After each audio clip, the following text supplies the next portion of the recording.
என்னுடைய பெயர் வந்து ஆர் ஞானசேகர சிவாச்சாரியார். நான் இந்த ஊர் தான்.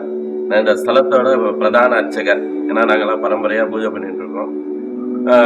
இந்த கோவில் வந்து ராமாயண காலத்தில் ஆஞ்சநேயரால் பிரதிஷ்டை பண்ணப்பட்ட சுவாமி. ராவண சம்ஹாரம் முடிஞ்ச உடனே அந்த தோஷம் போறதுக்காக ராமேஸ்வரத்துல வந்து ராமர் சிவபூஜை பண்ணார்.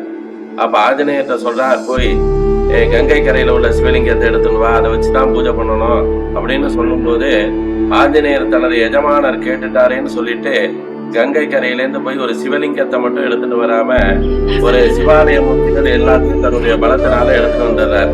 சிவாலய மூர்த்திகள்னா சுவாமி, அம்பாள், பிள்ளையார், சுப்பிரமணியர், சண்டிகேஸ்வரர், பைரவர், சூரியன், சந்திரன், நந்தியம்பெருமான், இந்த மூர்த்திகள் கொண்டதுதான் சிவாலய மூர்த்திகள்.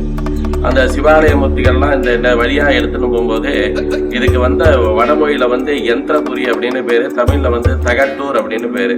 இந்த ஸ்தலத்துல தங்கணும்னு ஆவல் ஏற்பட்டு ஆஞ்சநேயர் உடம்புல அசதியை ஏற்படுத்தி இங்க தங்கிட்டு போகும்போது ஆஞ்சநேயர் இந்த பைரவரை வந்து இங்க பிரதிஷ்டை பண்ணிட்டு போயிடுறார். ஏன்னா இங்க கருவறை மூர்த்தியே பைரவர் தான், முதல் பூஜையே பைரவருக்கு தான். பிரகாரத்துலதான் சுவாமி, அங்க அம்மாலாம் பிரகாரத்துலதான் இருக்காங்க. அடுத்தது இது வந்து வைப்பு தலம் அப்படின்னு பேரு. சுந்தரமூர்த்தி சுவாமிகளால் திருநாட்டு தொகையில பாடல் பெற்ற கஷேத்திரம். விழக்கால் நினைக்கால் கொடுப்பா இந்த விலங்கலால் கூழையேறு கந்தனிடம் கொண்டதும் கோவலூர், தாழையூர், தகட்டூர், தக்கலூர், தருமபுரம், வாழைக்காய்க்கு மலர் மருத நாட்டு மருகளே 2 கால பூஜைகள் உள்ள ஆலயம்.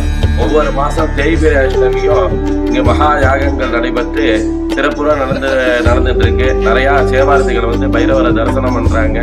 அவங்களுடைய குறைகள் எல்லாம் பூர்ணமாக தீர்த்தி வைக்கக்கூடிய பைரவர். அதனால எல்லாரும் வந்து தரிசனம் செய்து இந்த ஆலயத்தை வந்து தரிசனம் செய்து பைரவர் சுவாமியின் பரிபூர்ணமான அனுகிரகத்தை பெற்றுமாறு கேட்டுக்கொள்கிறேன்.